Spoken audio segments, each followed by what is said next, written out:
A gente vai contar aqui a história de uma das maiores viradas de chave, tanto sociais quanto jurídicas, da história recente do Brasil.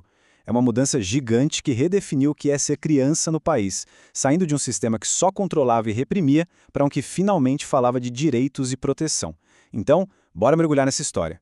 Olha, por muito tempo, a maneira como o Brasil olhava para suas crianças e adolescentes mais vulneráveis era essa aí. Uma filosofia que, como Vicente Faleiros descreveu bem, misturava uma suposta ideia de proteção com uma camada bem grossa de repressão. Basicamente, era tratar a pobreza quase como se fosse um problema moral, um crime. Então, nesta análise, a gente vai seguir essa jornada. A gente começa pela crise que deixou claro que o sistema não funcionava, depois entende a doutrina por trás dele, vê a resposta incrível que veio da sociedade, a luta política, a grande vitória na Constituição e, por fim, a criação de uma lei que mudou tudo. Primeiro de tudo, a gente precisa entender o contexto. O que é que estava acontecendo no Brasil naquela época que fez essa mudança ser não só uma opção, mas uma necessidade urgente?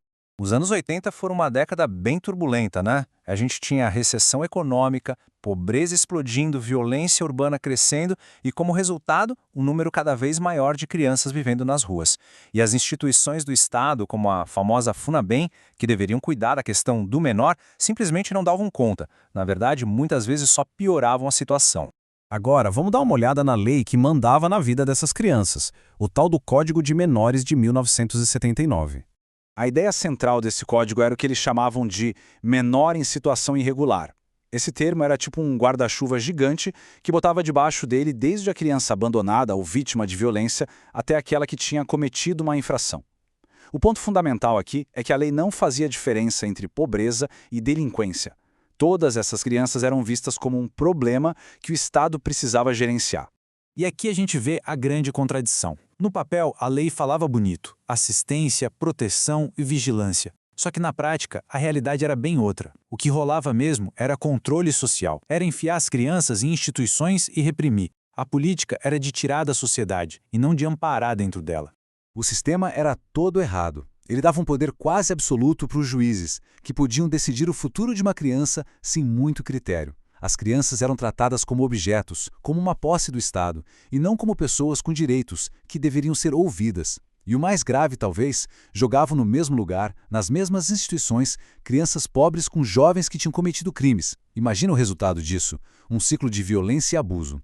Só que, com o fracasso total desse modelo do Estado, uma resposta poderosa começou a nascer de dentro da própria sociedade.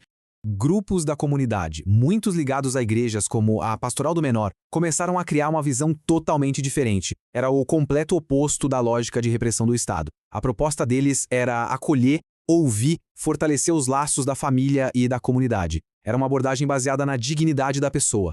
Isso leva a gente para o confronto central de ideias. De um lado, a doutrina da situação irregular, que enxergava a criança como um problema a ser contido, um objeto. Do outro, a nova doutrina da proteção integral, que enxergava a criança como cidadã, como um sujeito de direitos. E o que isso quer dizer na prática? Ser sujeito de direitos é ter o direito de ser ouvido, de crescer com a família, de ter o seu desenvolvimento como a prioridade número 1. Essa filosofia nova, que nascia na comunidade, precisava ganhar força política para virar realidade. E essa força veio com o Movimento Nacional de Meninos e Meninas de Rua, que conseguiu juntar toda essa indignação e esperança numa luta organizada por mudança. E olha só a velocidade com que as coisas aconteceram. É impressionante. Em só 5 anos, o movimento unificou projetos de todo o país, fez encontros nacionais que marcaram época, lançou uma campanha gigante e, no fim, conseguiu a aprovação de uma nova lei. A grande força do movimento estava na sua abordagem, que era revolucionária para a época. Ele não queria falar pelas crianças, ele queria dar o microfone para elas. Pela primeira vez na história do Brasil, meninos e meninas de rua foram para o Congresso Nacional falar na cara das autoridades sobre a violência que sofriam e os direitos que eles queriam. Isso mudou o jogo completamente. E a mobilização foi gigantesca. A campanha Criança Prioridade Nacional conseguiu mais de 1 milhão de assinaturas para apoiar uma emenda na nova Constituição. E o mais legal é que muitas dessas assinaturas eram das próprias crianças, que às vezes assinavam com o dedo ou faziam um desenho. Era elas reivindicando seu espaço na nação. Toda essa pressão popular desagou num momento decisivo: a criação da nova Constituição Democrática do Brasil. E aqui está o clímax da luta. O artigo 227, Ele é resultado direto daquela emenda popular e colocou as ideias do movimento na lei mais importante do país. Ele diz que é dever de todo mundo, família, sociedade e Estado, garantir os direitos das crianças com absoluta prioridade. Essa expressão, absoluta prioridade, muda tudo. Com essa garantia na Constituição, o último passo era derrubar de vez a lei antiga e construir uma nova, do zero. O processo foi uma verdadeira revolução jurídica. O artigo 227 fez o antigo Código de Menores virar letra morta, inconstitucional. E aí, o próprio MNMR, junto com especialistas, sentou para escrever a nova lei, garantindo que tudo aquilo que eles lutaram estivesse ali, nos artigos. O resultado foi o Estatuto da Criança e do Adolescente, o ECA, que nasceu em 1990. Essa comparação aqui resume tudo. A gente saiu de uma lógica em que a criança era um objeto e o foco era no que estava irregular, para uma em que a criança é um sujeito de direitos. Os princípios do movimento, dignidade, participação, vida em comunidade, viraram a base da lei.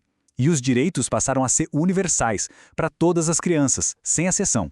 Essa transformação foi, sem dúvida, uma conquista monumental, que nasceu da crise, da organização da comunidade e da luta social. Mudou a lei, mudou a mentalidade, mas ela nos deixa com um desafio que continua até hoje.